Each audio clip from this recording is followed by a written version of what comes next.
Yo, what's good, YouTube? Zamcrow here, aka Scoop, back with some draft tour content. It's kind of like a tournament content, anyway.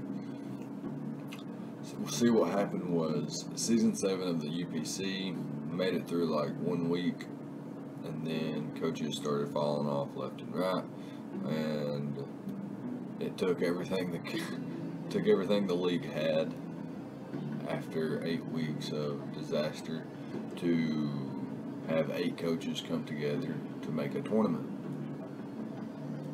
So 8 coaches come together to make this tournament, the UPC Season 7 tournament, and then the winner would be crowned UPC Season 7 champion. That being said, we are one of the active squads, and so was the Green Bay Pikachus, the Portland Crowbats, the Chicago Carrot Costas, the New Britain Rock Ruff, Jump City Hitmonlees, and the New York Cosmonauts. And so I think that's 1, 2, 3, 4, 5, 6, 7, and I forgot who the other coach was. Maybe the New Orleans Faints, coached by Nova Hawk. I'm not 100% certain on that though, so don't quote me. Anyways, there was 8 coaches, and for our first matchup, we were paired up against the Jump City Hitmonlees, coached by the Golden Centurion, aka Carson, who is a pretty solid battler. He's definitely okay, and he's got a pretty sick squad. And he's decided, well, we'll talk about his entire roster and not just bypass what he actually brought. So he had the Megalodios, Heatran, Tapu Bulu, Toxapex, Snorlax, Rotom, Zoroark, Gliscor, Wobbuffet, Mesprit, Kingler, and the Aerodactyl. And our squad hasn't changed all season. His Z-move user, by the way, is Tapu Bulu. Our Z-move users are potentially Celesteela, Volbeat, and Avalugg. And the rest of our team is Megalopunny, Greninja, Celebi, Florija, Scoodra, Seismitoad, Cephalon, and Nidoking. And we're actually bringing a pretty cool squad. We have an Akaberry variant on Celesteela with a mixed defense variant. We have Leech Seed, Protect, Earthquake, and Air Slash. Can't hit Rotom, but that's okay. The rest of the team deals with it pretty fairly. Can't hit Aerodactyl hard. I mean, we can get a little chip on it with Air Slash, and Leech Seed does a little bit of damage, but it can't do much to us either, unless it gets like Stone Edge crits or like a Fire Fang burn, because yeah, we have quite a bit of defense investment, and we are max HP. Next up, we have Megalopunny, which is a Jolly variant. We have enough speed to outpace Aerodactyl, and then we have 3 attacks: Frustration, High Jump Kick, Ice Punch, and then we've got the Baton Pass, so that we can just Baton Pass out and get some momentum. Fortunately, it looks like Baton Pass will be the least of our concerns. It looks like we can just freely spam Frustration and High Jump Kick. He doesn't have a solid response. It doesn't look like he does anyway, so that'd be nice to check out during the match. Next up, we have a Life Orb with Torrent Greninja, with enough speed to outpace the Latios, Megalodios. And we, like I mentioned, Life Orb. We've got Hydro Pump, Ice Beam, and Extra Sensory. And then we've got the Water Shuriken there for the Aerodactyl, and it could potentially pick off a weakened Scarf Heatran if he brought it. He didn't bring Heatran. He didn't bring the Bulu or the Toxapex, so that's really nice. So I won't be clicking Ice Beam that much. I guess I'll need it versus the Megalodios. But outside of that, I guess I'll just be clicking Hydro Pump for the majority of the match, which is really nice. Outside of missing, I guess. Next up, we've got Celebi, which has enough speed to outpace Heatran, and we've got the Earth Power there, so that we can bop it pretty hard. We've got max HP and quite a bit of defense investment, and we are a U-turn variant with Earth Power and Hidden Power Poison. So we've got the Earth Power there for the Heatran and the Toxapex, Hidden Power Poison for the Bulu, and he doesn't bring any of those 3 Pokemon. However, we do have Thunder Wave on here, which is nice for the Aerodactyl and the Megalodios respectively. It can slow those down and make them less of a threat. Anyways, Next up, we've got Gujar, which is a leftovers variant and a Sap Super variant. Like I mentioned, Bulu is a huge threat, but he doesn't bring it, and that's okay because he made us over prepared for it anyway. We've got Earthquake, Sludge Bomb, Ice Beam, and Dragon Tail leftovers, max HP, max defense, and then Urspadef speaks for itself, base 150. So with no investment, we're sitting at 338. Anyways, Earthquake hits the Heat Ram, Sludge Bomb hits the Tapu Bulu, Ice Beam hits Aerodactyl, hits the Megalodios, and then Dragon Tail can phase things out, especially Snorlax, which could be a curse variant, and that would just be very, very, very problematic. We definitely don't want that. And yeah, I think last but not least, we have a Scald, Earthquake, Ice Punch, Stealth Rock, leftovers, Water Absorb variant for Seismitoad. We are Spadef so that we can take on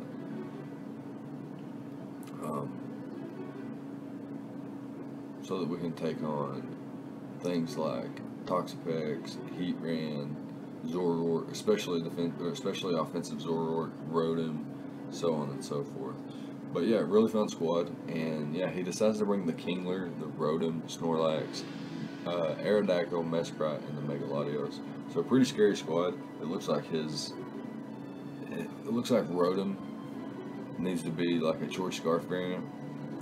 Kingler looks to be like an Agility Life Orb variant, but I'm not real sure what that thing can be. Snorlax, it could be like Choice Band, it could be like a setup variant, it could just be an annoying utility variant as well. I do expect rocks on the Aerodactyl. It's faster than the Mesprit and the majority of my squad. And then Mesprit, like I mentioned, I expect it to be defensive with like leftovers, potentially like a Rest Hawk variant, because I don't really see it switching to Mega Lopunny. Anyways, we can go ahead and hop into the match here. Like I mentioned, I do expect Aerodactyl to be his Stealth Rocker, so he is going to lead off with that bad boy, and we're just going to stay in here and U-turn out. And we can go in Seismitoad here and set up our own Stealth Rocks as we take a little damage from his Stealth Rock. We're going to throw off an Ice Punch though, predicting his Megalodios to come in, and it works out, funnily enough. And we can just go back into Celebi here as he goes for the Side Shock. And it looks like Shadow Ball will be a 2-hit KO, but we are going to land Earth Thunder Wave, so we will be able to outpace him on the following turn, and we can U-turn out and go into our Seismitoad here and see what he wants to do. He goes for the Shadow Ball again, and it doesn't do enough damage for me to be concerned, so I'm just going to click Stealth Rocks here, and he clicks the Memento and brings in his Kingler here, so this is very, very scary, and he goes straight for the Agility, but we can live any one hit. We are max HP, max defense, and we can just Dragon Tail him out here so that this thing isn't too big of an issue. And in comes the Snorlax, and basically we just have to Dragon Tail versus this thing too. It's too big of a threat to not click Dragon Tail. And he goes for the return, and it does quite a bit of damage, but we get him out of there, and he knocks us out with the Mesprit finally. And we bring in our Mega Lopunny to just start firing off attacks versus Mesprit. However, he goes hard into his Kingler, and it goes bye-bye. And then he brings in his Rotom, and there was no set that knocked me out. And if he was super offensive and didn't knock me out, I knew that I would knock him out 100%. So yeah, I stayed in and was able to knock out the Rotom too. And then he finally brings in the Mesprit. Now I'm thinking it may be a Choice Scarf variant, so I'm actually going to go out to my Celesteela, and he switches up his move into Thunderbolt, revealing to not be scarfed or locked in at all. And a little bit unfortunate there for us, but we are able to go out into our Celebi here. But he switches out into his Aerodactyl, so he's going to be able to pick us off there. But we can go into our Mega Lopunny here and just click Ice Punch, and it's going to be a 2-hit KO on Mesprit, or Ice Punch into Frustration would be. But he goes out into a Snorlax here, and we get the freeze. So basically the freeze saved me from having to click High Jump Kick. Otherwise I would have clicked High Jump Kick and knocked him out. Granted, I land. And he finally brings in the mesh brat, and at this point I knew Greninja would wrap up the game, so I just attacked, and we actually knock him out from that range, and then Aerodactyl is no match at that point either. And we're going to be able to pick up a nice 4-0 victory here in round 1, and that's going to be a good game to Carson. So yeah, that's going to be that, and we can go ahead and hop into game 2, and we'll be right back. That's it.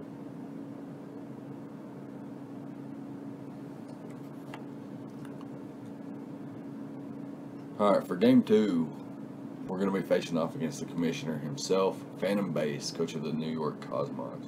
And he has a pretty scary squad too. He's got Jirachi, Z Manaphy, Scolipede, Mega Altaria, Dugtrio, Rotom Heat, Decidueye, Z Sneasel, Conkeldurr, Top Null, and the Duosion. So yeah, very scary squad. And he's had a pretty decent season as well. Before, you know, the games that he actually got to play. And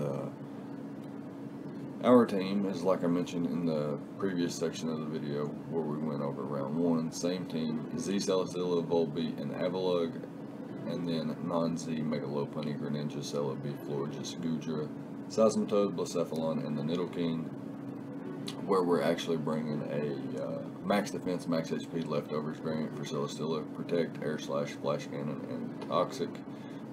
Toxic's there for the Rotom Heat. I do expect it to switch in, and as you can see by my squad, I don't have an electric immunity, so Volt Switch spam is very, very probable and very, very nice in this matchup. So he can abuse that. That's very, very. I'm aware of that, so that should be noted. We do have a Megalopunny with Fake Out, Frustration, High Jump Kick, and Quick Attack. Fake Out and Quick Attack give me dual priority, which is really nice, and then my dual stab is the only coverage I needed in this matchup. Very nice hit here for Megalopunny, and speed creeping a Dugtrio, so that's nice. Next up, we've got Greninja, which is also speed creeping a Dugtrio. We've got a Life Orb variant with Surf, Dark Pulse, Ice Beam, and Water Shuriken. Surf and Dark Pulse hit basically everything on my opponent's squad. And Ice Beam is there for the Mega Altaria, and then Water Shuriken, some nice coverage, or nice priority versus something like Scarf Rotom or Scarf Dugtrio, or just Dugtrio in general. That might be like a Scarf or a Sash variant in the in-game or something, and Water Shuriken could be really nice versus that. Next up, we've got a Spadef, very, very max HP, max Spadef, pretty much variant. We are speed creeping our own Celesteela though. With the Salac Berry, we've got Psych Up, Giga Drain, Psychic, and Earth Power. So with this set, we can take a +3, no investment +3 Ice Beam from Manaphy, or a modest max special attack, no boost Ice Beam. We can take both of those, and our Salac Berry will pop, and we will be at +1 speed. And at the same time, if he is at +3 and he has no special attack investment so that we can live the Ice Beam, our Salac Berry will pop, and will the move that will click would be Psych Up, and we will actually steal his boost, and we'll have +1 speed as well, and our Giga Drain will in turn knock him out at +3, and then our speed at +1. So this Celebi is actually a very, very cool set. And then we've got a very defensive max HP, max defense Florges with Wish, Protect, Moonblast, and Hillbell. Hillbell is there for basically my whole entire squad. It's just there to support. And last but not least, we have a Volbeat with a Focus Sash, mixed defense variant. It's kind of doesn't really matter, just max HP. Anyways, we're Tail Globe, Baton Pass, so that we can potentially Baton Pass a Tail Globe into Greninja. We have Prankster Tailwind and Prankster Encore. Really, really nice set, and could come in handy in this matchup in particular. So yeah, we can go ahead and hop into the replay here and see what's actually going to happen. So he's going to lead off with his Dugtrio, and we're going to lead off with Lopunny. The reason we lead off with Lopunny is because of we have Fake Out. So that's really nice. And we can just click that here, turn 1, no reason to do anything else. He goes into his Conkeldurr, and I realize I don't have the best switch in, so thank goodness my Florges is max HP, max defense, and we can combat this thing just a little bit anyway. And we can just click Protect here and scout for the Poison Jab, And yeah, he does reveal the poison jab. That was a no-brainer, but getting health back and him getting a little bit of burn damage on him works out perfectly and in my favor. So here we can go for the wish, knowing we can live one poison jab, but he actually switches out into his Jirachi, and then as we click protect, he goes for the sub. That's a little bit unfortunate there. Thankfully, Volbeat's got just enough investment to live 2 of these. I can encore him into Ironhead and then switch out into my Greninja. But he pulls a switch out into his Rotom as well, and in case that thing's Choice Scarf, I do want to go hard out into my Celebi. This thing doesn't serve much purpose since he doesn't even bring the Manaphy. So he brings out the Decidueye here, and we're going to go hard out into our Celesteela. No reason not to, but it does give him Rotom once again, and here we're going to have to make a middle ground play and go into Florges in case he went for the overheat and caught my Celebi. I didn't want that to be a thing, so I went hard into Florges instead, and here I'm going to hard switch into Greninja, and he's going to make a phenomenal prediction there, and he's going to catch my Greninja with the Thunder Punch. So really nice play there, man. Phenomenal play, Tyler. Yeah, very nice. So let's try to get back though. We go for the Dark Pulse, just attacking what's in front of us there in case he wanted to over predict again. But he goes into his top null and it eats up my Dark Pulse, and he's able to get momentum off my Celesteela switch in once again. Goes into his Rotom once again, and he fires off the Thunderbolt. I go for the Toxic there, knowing I can live 1 Thunderbolt, and then I could Toxic Stall just a little bit. And here he's going to go into his Jirachi once again. I have to encore him just in case he stays in. I didn't want to just lose Volbeat for no reason, but he does make the good play and switches out to his Conch. And we go hard into our Celesteela here in case he wanted to go for the Poison Jab, predicting our Florges. But yeah, Drain Punch was a fine play there. We're going to double out into our Celebi to try to get some momentum, and just a little bit of chip damage off on Conkeldurr puts Mega Lopunny in a really solid position. So what I'm going to do here is I'm going to click Fake Out. Frustration, because it knocks him out, and Mach Punch did not knock me out from that range. It knocks him out 100%, and it does the most damage to anything he wants to switch into. And he does switch into the Jirachi here, and we're actually going to click the High Jump Kick on this turn because we can live any one hit. He revealed to not be Scarf earlier, so yeah, High Jump Kick gets some really nice coverage or damage off there. And the reason I swapped out there and didn't just knock him out with Mega Lopunny was if he brought in Doug Trio and he was a Choice Scarf variant, he could knock me out. He could trap me and knock me out, knock my Mega Lopunny out, and I didn't want that to happen. So yeah, I'm going to allow Volbeat to go down there, and then I'm going to go into Greninja, and I'm just going to click Surf here in case he goes into the top null again. It does more damage than Dark Pulse. And he goes into his Rotom here, and we're going to go for the Water Shuriken. Unfortunately, the second hit is a crit, but had we got 3 hits, and they were all roughly around 33% like the first one was, we would have knocked him out anyway. And we got 3 hits, so that's what matters. I don't think the crit changes the game there. Anyways, he can't trap me because I'm a flying type. He gets his Stealth Rocks up on my Protect, so nice play there. And then he Mementos, so now that he can set up potentially with one of his other mons, he goes into the Conkeldurr, and I know he's going to Drain Punch, so I'm just going to switch out into my Greninja. He got Rocks up, so I'm just going to sack that thing off. And here I put Mega Lopunny in a fantastic position once again. I can click Fake Out here, and then Quick Attack knocks him out on the following turn. However, he didn't know I had that, so luckily I don't have to reveal it yet. And I can just go into Florges here. I have max HP, max defense. I can take on any like variant of Decidueye that isn't Choice Band or Swords Dance variant. Bar crits, that is. And we should be able to Wish Protect Stall and get back to a reasonable amount of HP so that we can start firing off attacks. He does pull a hard switch out to his top null though, wanting to save the Decidueye. It turns out he's a Choice Scarf Decidueye as well.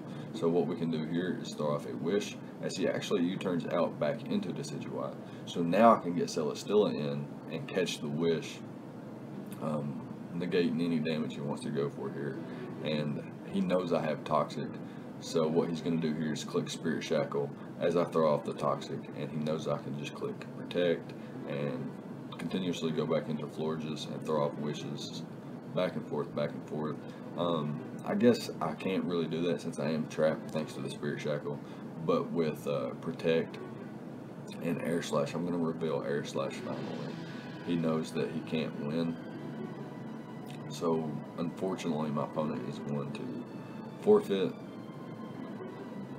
And that's going to be a good game. We're going to pick up a nice 3-1, 3-0 victory here versus Phantombass. And that's going to be round 2. And round 3 is actually going to be the finals.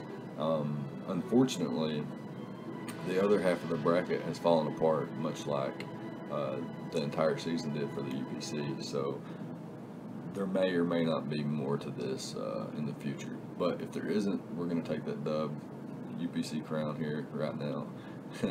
A good game, Tyler. Thanks for having us. I know the season wasn't what it was supposed to be, but I had a good time and enjoyed all the battles that I did get to have. So yeah, that's going to be it. Leave a like, comment, and subscribe, all the good stuff. Let me know what you thought about the prep and the place of both battles. And I guess that's going to be it. So yeah, let me know what you thought, and I'll see you guys next time. Thank you for watching.